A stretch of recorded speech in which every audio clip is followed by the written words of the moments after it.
کیونکہ نئی نئی شادی ہوئی تھی اور بیگم کو بھی خوش رکھنا تھا۔ مجھے اللہ تعالیٰ نے میری قیدی بہنوں کی دعاؤں سے بہت اچھی بیوی سے نوازا تھا۔ آج جب میں جیل گیا تو مجھے قیدی عورتوں نے تمام حالات سے آگاہ کیا۔ جیل کے حالات دن بہ دن بگڑتے جا رہے تھے۔ کچھ غلط لوگوں کی وجہ سے جیل میں عورتوں کے ساتھ بہت زیادہ ظلم کیا جانے لگا۔ طاقت رکھنے والوں نے اپنی طاقت کے بل بوتے پر جیلر کی ٹرانسفر کروا دی اور ایک ایسا جیلر یہاں پر تعینات کر دیا گیا۔ نیا جیلر کچھ غلط لوگوں کا غلام تھا۔ آج جب میں جیل میں سامان دینے کے لیے گیا تو میں نے ایک لڑکی کو دیکھا، وہ بہت زیادہ پریشان حال بیٹھی تھی۔ مجھے اس پر بہت ترس آ رہا تھا۔ بہت چھوٹی سی عمر میں آخر اس نے کیا ایسا جرم کیا؟ جیل کی سزا کاٹنی پڑ رہی تھی۔ میں نے سب کو ان کی ضرورت کا سامان دیا۔ وہ لڑکی ایک کونے میں خاموش بیٹھی بس دیکھی جا رہی تھی۔ میں نے اس لڑکی سے پوچھا کہ تمہیں کوئی چیز منگوانی ہے تو بتا دو، میں نوٹ کر لوں۔ لڑکی نے مجھے کسی بات کا کوئی جواب نہ دیا۔ اس کی کسی کے ساتھ بھی کوئی دوستی نہ تھی، نہ وہ کسی سے بات کرتی تھی، بس سارا دن کونے میں پڑی رہتی تھی۔ میں گھر واپس آیا تو سارے راستے وہ لڑکی میری آنکھوں کے سامنے سے اوجھل نہیں ہوئی۔ اس کے بارے میں سوچتا رہا کہ اس نے ایسا کیا کیا جو اس کو اتنی چھوٹی سی عمر میں جیل کی سزا کاٹنی پڑ رہی ہے۔ طرح طرح کے خیال میرے دماغ میں گھر کرتے جا رہے تھے، جن کی وجہ سے میرا دل بہت زیادہ پریشان تھا۔ میں گھر گیا تو میں بہت زیادہ پریشان تھا۔ نہ میں کھانا کھا رہا تھا، نہ میرا دل کسی اور کام میں لگ رہا تھا۔ میری آنکھوں کے آگے وہی لڑکی آئی جا رہی تھی اور یہی سوچ مجھے اندر ہی اندر کھائی جا رہی تھی کہ آخر ایسا کیا گناہ سرزد ہو گیا اس لڑکی سے۔ میں پریشان اپنے بستر پر لیٹا تھا کہ میری بیوی نے مجھ سے پوچھا کہ کیا بات ہے، تم کچھ اداس لگ رہے ہو۔ میں نے بیوی سے کہا کہ نہیں، میں اداس نہیں ہوں، میں پریشان ہوں۔ آج جیل میں ایک عجیب سا واقعہ دیکھا ہے تو بس وہی دماغ پر سوار ہے۔ بیوی کے پوچھنے پر میں نے بتایا کہ ایک چھوٹی سی عمر کی لڑکی ہے جو جیل میں آج ہی لائی گئی ہے۔ اللہ جانے وہ کس گناہ کی سزا کاٹ رہی ہے۔ بلا اتنی چھوٹی سی لڑکی سے ایسا کون سا گناہ سرزد ہو گیا تھا جو وہ جیل میں آ پہنچی۔ دوسری طرف جیلر تبدیل ہو گیا ہے، وہ بھی پریشانی والی بات ہے۔ طاقتور لوگوں نے اپنے جسم کی ہوس کو مٹانے کے لیے جیلر کی چھٹی کروا دی۔ جیلر نے بڑا اچھا سنبھالا ہوا تھا جیل کو، ہر عورت اس کے ساتھ اپنے آپ کو محفوظ سمجھتی تھی۔ اب وہ جو جیلر آیا ہے وہ انتہا کا گھٹیا انسان ہے۔ اس کی تو اپنی نظروں میں حیا نہیں تو کسی اور کی کیا عزت کرے گا۔ بس یہی چیز سوچ کر گھبرا رہا ہوں کہ ان عورتوں کے ساتھ کب تک یہ ظلم و ستم ہوتا رہے گا۔ کچھ تو پیشہ ور مجرم ہیں، لیکن جو بے قصور ہیں، بے گناہ ان جیلوں میں سڑ رہی ہیں، کسی کے کیے گناہ کی سزا بھگت رہی ہیں، ان کا کیا قصور ہے؟ بیوی نے مجھے تسلی دیتے ہوئے کہا کہ تم نے اس سے پوچھ لینا تھا کہ وہ کس جرم کی سزا کاٹ رہی ہے، اس کا بھی دل ہلکا ہو جاتا۔ آج میں نے بہت کوشش کی کہ اس سے بات کرنے کی، لیکن وہ اس قدر صدمے میں تھی کہ وہ کسی سے کوئی بات کرنے کے لیے راضی نہ تھی۔ وہ کسی کے ساتھ کوئی بات نہیں کر رہی تھی۔ جیل کی باقی عورتوں نے بتایا کہ اس کو 3 دن ہو گئے ہیں جیل میں آئے ہوئے، لیکن یہ کسی سے کوئی بات نہیں کرتی، نہ بولتی ہے، نہ کچھ کھاتی پیتی ہے، بس ایسے ہی اسی جگہ پر بیٹھی ایک ہی جگہ دیکھتی رہتی ہے۔ مجھے اس پر بہت ترس آ رہا تھا۔ اس کی اس حالت کا ذمہ دار کون ہو سکتا ہے؟ میرا سارا دن اور ساری رات اسی پریشانی میں گزر گئی۔ میں نے سوچا کہ میں دوبارہ جیل جاؤں گا تو اس لڑکی سے ضرور بات کرنے کی کوشش کروں گا اور یہ جاننے کی کوشش کروں گا کہ آخر وہ یہاں کس جرم کی سزا کاٹ رہی ہے۔ ہر ہفتے جیل جاتا تھا، اب بھی ہفتے کا دن آنے میں 5 دن باقی تھے۔ مجھے ایسا لگتا تھا کہ جیسے پتہ نہیں کتنے دن ہو گئے ہیں میں جیل نہیں گیا۔ میرا دل کر رہا تھا کہ جلدی جلدی یہ دن ختم ہو اور میں اس لڑکی سے مل پاؤں۔ کئی دفعہ میرا دل چاہتا کہ میں ہفتہ پورا ہونے سے پہلے ایک چکر جیل کا لگاؤں، لیکن کیونکہ جیلر بہت خڑوس تھا اس وجہ سے میرا جیل میں ایسے جانا مناسب نہیں تھا۔ اسے شک ہو جاتا کہ میں عورتوں کے لیے جاسوسی کرتا ہوں۔ میں نے گن گن کر دن گزارے، آخرکار وہ دن آ گیا۔ مجھے آج پھر قیدی عورتوں کے لیے سامان لے کر جانا تھا۔ میں نے سامان اکٹھا کیا اور جیل کے لیے نکل گیا۔ میں سارے راستے اسی سوچ میں تھا کہ میں آج اس لڑکی سے بات ضرور کروں گا۔ جیسے میں جیل میں پہنچا تو جیل نے مجھے اندر جانے سے روک دیا۔ اس کا کہنا تھا کہ میں عورتوں کے ساتھ ان کے مسئلے ڈسکس کرتا ہوں، جس کی وجہ سے میرا اندر جانا منع ہے۔ میں نے بڑی کوشش کی، اس کے باوجود بھی جیلر کسی صورت میری بات ماننے کو تیار نہیں تھے۔ مجھے بہت زیادہ پریشانی ہے۔ میں نے بہت کوشش کی، اس کے باوجود بھی جیلر کسی صورت میری بات ماننے کو تیار نہیں تھا۔ مجھے بہت پریشانی ہو رہی تھی۔ ایک میں ہی تو تھا جس سے عورتیں اپنی ہر بات کرتی تھی، اپنے دل کا بوجھ ہلکا کر لیتی تھی۔ میں نے سامان بھی نہ دیا اور باہر نکل آیا۔ میں باہر آ کے مسلسل سوچنے لگا اب ایسا کیا کروں کہ جیلر مجھے اندر جانے دے۔ کافی دیر سوچنے کے بعد میں دوبارہ اندر گیا اور میں نے جا کر کچھ پیسے جیلر کی ٹیبل پر رکھے۔ مجھے پتا تھا کہ یہ بہت لالچی ہے، پیسوں کی لالچ میں یہ مجھے اندر جانے دے گا۔ میں نے اس کو پیسے دیے اور اس سے اجازت لے کر اندر چلا گیا۔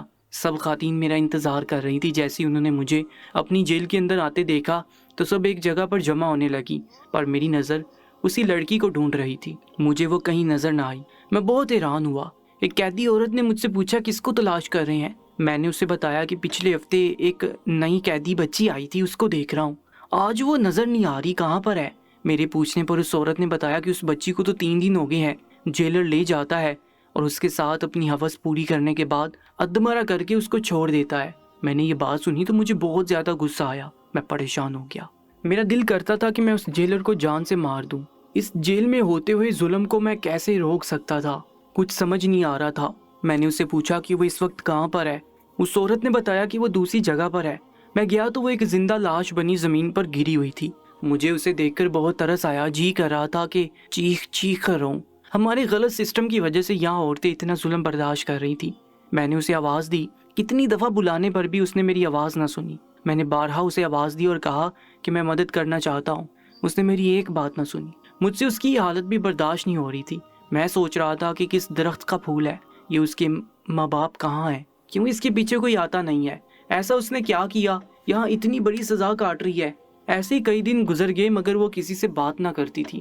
ایسے ہی کئی ماہ گزر گئے اور اس نے اپنے دل کا حال کسی سے بیان نہ کیا۔ وہ روز ایک تازہ پھول کی طرح کھلتی اور طرح طرح کے ہاتھوں میں مسلی جاتی۔ پھر ایک دن اچانک اس نے مجھ سے کہا کہ مجھے بال اتارنے والی کریم چاہیے۔ میں اس کی بات سن کے حیران رہ گیا۔ مجھے اس بات کی بے حد خوشی تھی کہ اس نے میرے ساتھ بات تو کی، چاہے اپنے ضرورت کی چیز کے لیے صحیح۔ جب اس نے مجھے بلایا تو مجھے اب آسان لگنے لگا تھا اس کے بارے میں سب کچھ جاننا۔ میں ایسے ہی جیلر کو پیسے لگاتا اور کئی گھنٹے ان عورتوں کے ساتھ اندر گزارتا، ان کی ضروریات کی چیزیں ان کو مہیا کرتا۔ میں نے اس لڑکی کی بھی ضرورت کی چیز اسے لا کر دی۔ اس نے مجھ سے اپنی کریم کی ڈبی پکڑی، جانے لگی۔ میں نے اسے روک کر پوچھا تمہارا نام کیا ہے؟ وہ مڑ کر میری طرف دیکھنے لگی۔ پھر پوچھنے پر اس نے مجھے اپنا نام فاطمہ بتایا۔ میں نے اسے کہا تمہارا نام بہت پیارا ہے۔ میں نے اسے کہا کہ میرے اندازے کے مطابق تمہاری عمر لگ بھگ 13 یا 14 سال ہوگی۔ اس نے بولا 14 سال ہے۔ میں نے کہا کیا تم مجھے بتاؤ گی کہ تم کس جرم کی سزا یہاں کاٹ رہی ہو؟ میرا اتنا پوچھنا تھا کہ وہ لڑکی اپنے کمرے کی طرف جانے لگی۔ میں نے بہت کوشش کی اور اس نے میری کسی بات کا جواب نہ دیا، بس خاموش چلتی گئی۔ میں تسلی میں تھا کہ جو مجھ سے کبھی بات نہیں کرتی تھی تو اب اتنا ہو گیا تھا کہ وہ مجھ سے بات کرنے لگ گئی تھی، اپنی چیزوں کے بارے میں مجھے بتانے لگ گئی تھی۔ تو ایک دن ضرور ایسا آئے گا جب یہ مجھے اپنے بارے میں سب کچھ بتائے گی۔ میں نے اسی امید پر اس سے زیادہ بحث نہیں کی تھی۔ ایسے ہی چلتا رہا۔ مجھے یہ عورتیں چیزیں بتاتی اور میں ان کو چیزیں لا کر دیتا اور کافی دیر ان کے ساتھ بیٹھا باتیں کرتا رہتا اور ان کے مسئلے مسائل پہ ان کو سمجھاتا۔ جیل کے حالات تو پہلے ہی بہت ناگوار تھے۔ اس ہفتے پھر مجھ سے فاطمہ نے اسی کریم کا ذکر کیا اور کہا کہ مجھے وہ کریم چاہیے۔ وہ صرف مجھ سے کریم کے متعلق ہی بات کرتی، ویسے میری کسی بات کا کوئی جواب نہ دیتی۔ میں بھی یہ سوچتا کہ آہستہ آہستہ خود ہی میرے ساتھ مانوس ہو جائے گی اور جیل کی دوسری عورتوں کی طرح فاطمہ بھی مجھ سے اپنے دل کی بات کہنے لگے گی۔ میں اس انتظار میں تھا کہ وہ کب اپنے دل کی بات مجھ سے کرے اور مجھے پتہ چلے کہ یہ جیل میں کس جرم کی سزا کاٹ رہی ہے۔ اس دفعہ میں نے پھر اس سے یہی سوال کیا کہ فاطمہ ایسا کیا ہوا کہ تمہیں یہاں جیل میں آنا پڑا؟ وہ خاموش کھڑی میرا منہ دیکھتے رہے لیکن میرے کسی سوال کا جواب نہ دیا۔ ابھی میں اس سے بات ہی کر رہا تھا کہ جیلر کا ایک آدمی اندر آیا۔ اس نے کہا کہ فاطمہ تمہیں جیلر صاحب بلا رہے ہیں۔ فاطمہ تھر تھر کانپنے لگی، ایسے لگتا تھا جیسے اس کے اوپر کوئی پہاڑ گر گیا ہو۔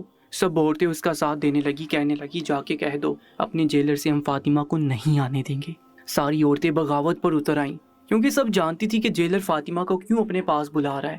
جیلر کے خاص آدمی کے بہت کہنے کے باوجود بھی عورتوں نے فاطمہ کے آگے گھیرا ڈال دیا اور کہنے لگی کہ جاؤ کہہ دو اپنے جیلر سے کہ ہم فاطمہ کو کسی قیمت پہ نہیں جانے دیں گے۔ وہ غصے سے نیلا پیلا ہوتا چلا گیا۔ میں یہ سارا معاملہ دیکھ رہا تھا کہ اچانک سے جیلر خود آیا اور میری آنکھوں کے سامنے فاطمہ کو گھسیٹتے ہوئے اپنے ساتھ لے گیا اور میں یہ تماشا دیکھتا رہا اور چاہ کر بھی میں اس کی کوئی مدد نہ کر سکا۔ میں خود کو بہت بے بس محسوس کر رہا تھا، میری روح تڑپ اٹھی۔ یہ حالات دیکھ کر میرے بس میں نہیں تھا کہ میں ساری عورتوں کو یہاں سے آزادی دلواتا۔ میرا دل بہت رو رہا تھا کہ اتنے میں جیلر کے خاص آدمی نے مجھے کندھے سے پکڑ کر دھکے دے کر جیل سے باہر نکال دیا۔ ان کے پاس طاقت تھی، وہ اپنی طاقت کا استعمال کرتے تھے اور جس پہ چاہتے تھے ظلم ڈھا دیتے تھے۔ آج ساری رات فاطمہ کا چہرہ میری آنکھوں سے ایک منٹ کے لیے نہ ہٹا۔ میں اس بچی کی بے بسی پہ روتا رہا، سوائے رونے کے میرے پاس اور کچھ نہ تھا۔ کاش میں اس کے لیے کچھ کر سکتا۔ میں نے اپنے ایک دوست سے جیل کے حالات کے بارے میں بات کی اور فاطمہ کے بارے میں سب بتایا۔ میں نے اسے کہا کہ اگر تم میری اتنی مدد کر سکتے ہو کہ جیل میں میں روز جا سکوں تو میری ڈیوٹی ایسی لگوا دو کہ میرا روز جیل میں آنا جانا شروع ہو جائے۔ اس کے ماموں DPO تھے۔ ہائی پوسٹ پہ ہونے کی وجہ سے اس کے ماموں میرے لیے کافی مددگار ثابت ہو سکتے تھے۔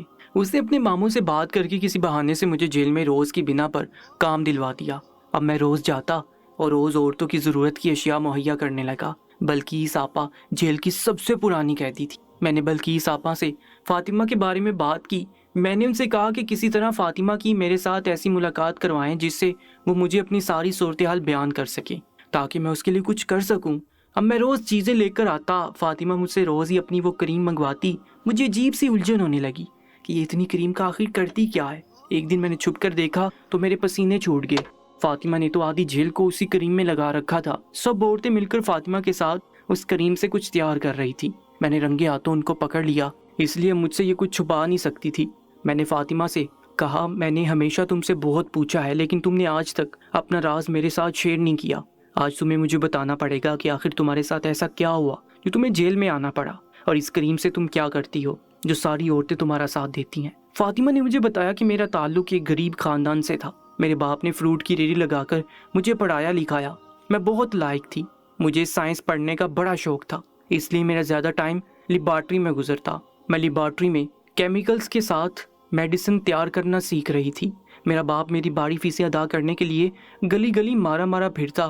میری ماں لوگوں کے گھروں کا کام کر کے میرے لیے پیسے جمع کرتی۔ میں اپنے ماں باپ کا واحد سہارا تھی۔ وہ چاہتے تھے کہ میں پڑھ لکھ کر کسی ایسی نوکری پر لگ جاؤں کہ ان کی ساری محتاجی ختم ہو جائے۔ میں اپنے ابا سے ہمیشہ کہتی کہ ایک دفعہ مجھے پڑھ لکھ کر کسی اچھی پوسٹ پہ لگ لینے دے، میں نے آپ کو ریڑھی کا کام چھڑوا دینا ہے اور اماں کو سارے گھروں کا کام چھڑوا دینا ہے۔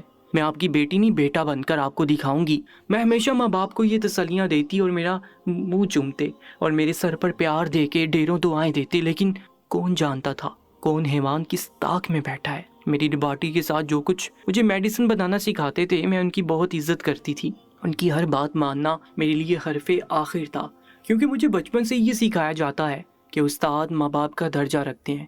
میں اپنے اسکول میں بھی اپنے استاد کی بہت عزت کرتی تھی، ایسے ہی یہ سر میرے لیے باعث عزت تھے۔